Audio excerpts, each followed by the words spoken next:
ओम शांति।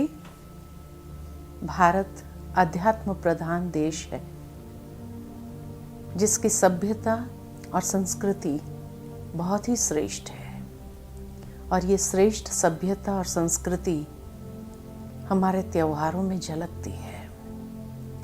ऐसा ही एक त्योहार नवरात्रि का, कि जिस नवरात्रि के त्योहार में बड़े धूमधाम से भारत भर में सभी सेलिब्रेट करते हैं, देवियों का पूजन करते हैं, उपवास करते हैं और कितना उमंग उत्साह के अंदर आ जाते हैं। भारत में वैसे 2 नवरात्रि मनाई जाती है और ये नवरात्र हमेशा जब ऋतु परिवर्तन होती है उसी समय आती है।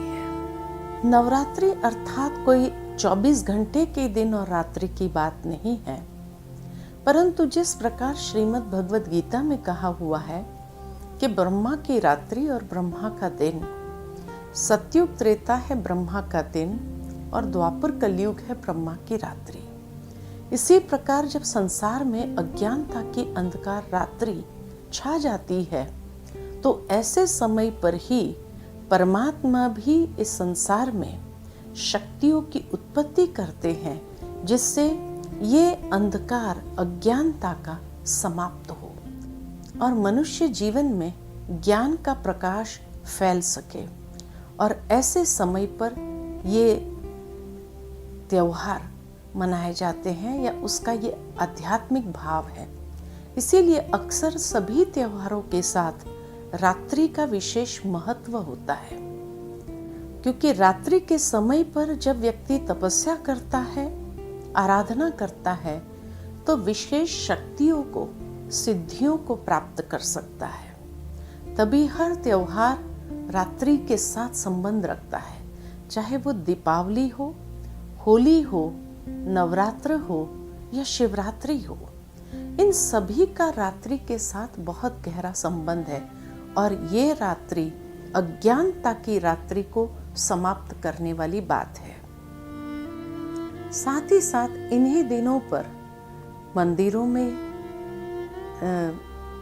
घंट बजाते हैं, शंख बजाते हैं और ये सब बजाने के पीछे एक ध्वनि उत्पन्न करते हैं कि जिन ध्वनि से भी जो तामसिकता वातावरण के अंदर है, उस तामसिक वातावरण को समाप्त कर आसुरियत वातावरण के अंदर जो प्रवृत्ति है व्यक्ति के अंदर, उसको समाप्त कर उसके अंदर एक ऊर्जा को जागृत करने की बात है। और इसीलिए ये नवरात्र में विशेष इन्हीं बातों के आधार पर नव देवियों का गायन है। इस नवरात्र त्योहार में व्यक्ति विशेष क्या करते हैं, तो इन्हीं दिनों में सबसे पहले कलश की स्थापना होती है, दूसरा अखंड दीप जलाते हैं, व्रत नियम उपवास रखते हैं और चौथा कन्या पूजन करते हैं। ये सब बातों के पीछे भी एक आध्यात्मिक भाव है। सर्वप्रथम कलश की स्थापना अर्थात निराकार परमपिता परमात्मा शिव जब इस संसार में आते हैं तो हमारी बुद्धि के अंदर ज्ञान का कलश, जिस ज्ञान कलश की स्थापना से अज्ञानता का अंधकार नष्ट होता है। दूसरा अखंड दीप जलाते हैं अर्थात आत्मा की ज्योति को प्रगटाते हैं। उसमें ज्ञान का दृत जब पड़ता है तब आत्म ज्योति निरंतर जलने लगती है, अर्थात ये अखंड दीप हमारा जागृत हो जाता है। साथ ही साथ व्रत नियम और उपवास। व्रत अर्थात जीवन के अंदर कोई न कोई दृढ़ संकल्प हमें इन्हीं दिनों में धारण करना होता है। लोग इसीलिए अक्सर 9 दिन विशेष कोई न कोई दृढ़ संकल्प को अपने मन के अंदर धारण करते हैं। नियम अर्थात इन्हीं दिनों में कोई विशेष नियम को अपनाते हैं, कि प्रतिदिन रोज़ सवेरे उठना और उठ करके कुछ न कुछ आराधना करना, परमात्मा को याद करना और उपवास करते हैं। उपवास के पीछे भाव यही है कि मनुष्य का मनोबल में वृद्धि हो। तो व्रत, नियम और उपवास से हमारे अंदर मानसिक शक्ति की वृद्धि होती है, हमारा मनोबल बढ़ता है। और इन्हीं दिनों में कन्या पूजन भी करते हैं। इस कन्या पूजन के पीछे भी भाव यही है कि जो संसार के अंदर कन्याएं हैं उनका सम्मान करना, और जब इनका सम्मान करते हैं तो परमात्मा भी प्रसन्न रहते हैं। लेकिन आज की दुनिया में देखा जाता है कि नवरात्रि के दिनों में देवियों की तो खूब पूजा करता है व्यक्ति, लेकिन अगर उसके घर में कन्या का जन्म होने वाला होता है तो भ्रूण हत्या भी करवाता है। कहने का भावार्थ कि क्या ऐसी कन्याओं के लिए भ्रूण हत्या जब करवाता है व्यक्ति और दूसरी ओर देवियों की पूजा करता है, तो क्या परमात्मा उन्हें क्षमा कर देंगे, माफ कर देंगे? कहा तो यही जाता है कि जिस घर के अंदर नारियों का सम्मान होता है, कन्याओं का सम्मान होता है, उसी घर में देवताएं भी वास करते हैं, अर्थात उनके घर में दिव्यता का संचार होता है। इसीलिए नवरात्रि हमें ये भी एक बहुत महत्वपूर्ण संदेश देती है कि किस तरह हमेशा कन्याओं का, बहनों का, माताओं का विशेष सम्मान करें, उन्हें एक देवी की दृष्टि से हम देखें कि हमारे घर में एक देवी का जन्म होने वाला है। तब परमात्मा भी प्रसन्न हो जाते हैं और तभी वो घर धन धान्य से संपन्न होता है। इसीलिए विशेषकर नवरात्रि में प्रथम 3 दिन माँ दुर्गा की पूजा होती है, उसके बाद के 3 दिन माँ लक्ष्मी की पूजा होती है, और उसके बाद 3 दिन, अंतिम 3 दिन माँ सरस्वती की पूजा करते हैं। सर्वप्रथम माँ दुर्गा की पूजा इसलिए की जाती है कि माँ दुर्गा माना कि हमारे दुर्गुणों को नष्ट करने वाली। तो जो हमारे जीवन के अंदर कलयुगी रात्रि के समय में दुर्गुण आ गए हैं, उन दुर्गुणों का नाश करना है। जब दुर्गुणों का नाश करते हैं, उसके बाद माँ लक्ष्मी की पूजा करते हैं, अर्थात महालक्ष्मी की पूजा करते हैं। भावार्थ यही कि जब दुर्गुण नाश होते हैं तब व्यक्ति के अंदर अच्छे संस्कार, अच्छे गुणों का संचार होता है, और इन्हीं गुणों के माध्यम से हमारा चरित्र श्रेष्ठ बनता है।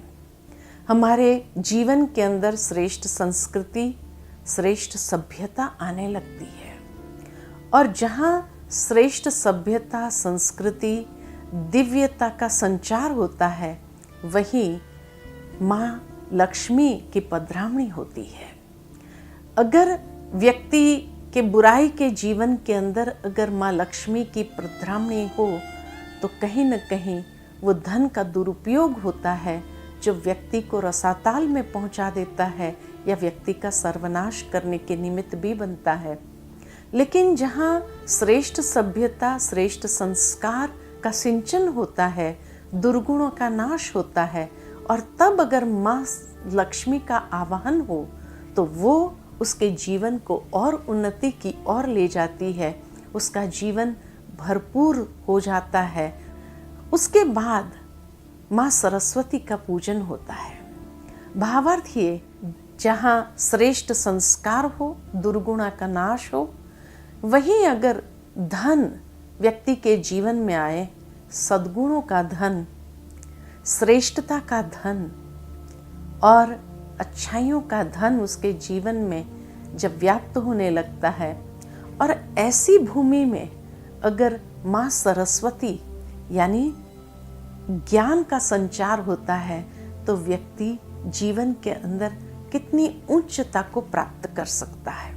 तो इसीलिए ये 3 देवियों का विशेष नवरात्रि में गायन होता है। साथ ही साथ अगर देखा जाए तो वैसे कहा जाता है कि विद्वान की उपाधि पुरुष को प्राप्त होती है। इसी तरह युद्ध के मैदान में पुरुष जाता है और धन कमाने के लिए भी पुरुष ही मेहनत करता है। परंतु जो पुरुष ये मेहनत करता है उसके बावजूद भी पूजा माँ दुर्गा की करता है, माँ लक्ष्मी की करता है और माँ सरस्वती की करता है। कारण क्या? धन का देवता नहीं है, शक्तियों का देवता नहीं है और ज्ञान का देवता नहीं दिखाया गया है। कहने का भावार्थ यही है कि जीवन के अंदर ये 3 देवियों का विशेष महत्व, विशेष स्थान है। जीवन के अंदर 3 चीजों की आवश्यकता मानी जाती है: शक्ति, धन और बुद्धि। और ये तीनों की आराध्य देवियां हैं। इसीलिए देवियों का जहाँ सम्मान है वहाँ देवताएं हमेशा रमण करते हैं, वास करते हैं। इन देवियों को हमेशा सजी सजाई मूर्त में दिखाई जाती है। सबसे पहले प्रकाश चक्र में दिखाया जाता है। प्रकाश चक्र अर्थात कि पवित्रता का आभा मंडल है और उस प्रभा मंडल में यानी जीवन के अंदर जो पवित्रता का धन उनके पास है उसी का स्वरूप दर्शाया हुआ है। दूसरा सजी सजाई मूर्त अर्थात कि दिव्य गुणों से जिनका जीवन सुसज्जित था। तीसरा शेर पर सवारी अर्थात निर्भयता का प्रतीक, प्रकृति जीत होने का भाव कि किस प्रकार निर्भय थी और प्रकृति जिनकी दासी थी, पशु पक्षी जिनके आसपास रहते थे फिर भी वो निर्भय थी, जिनके ऊपर उन्होंने अधिकार प्राप्त कर लिया था। चौथा अष्टभुजाधारी अर्थात कि जीवन के अंदर अष्ट शक्तियों से सुसज्जित थी और यही शक्तियों को शस्त्र रूप में दिखाया।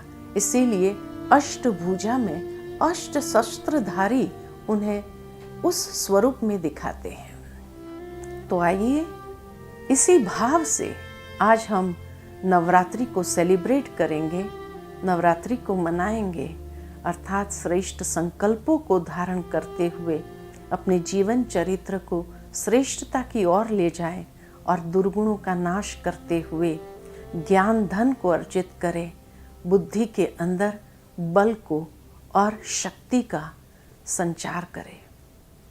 ओम शांति।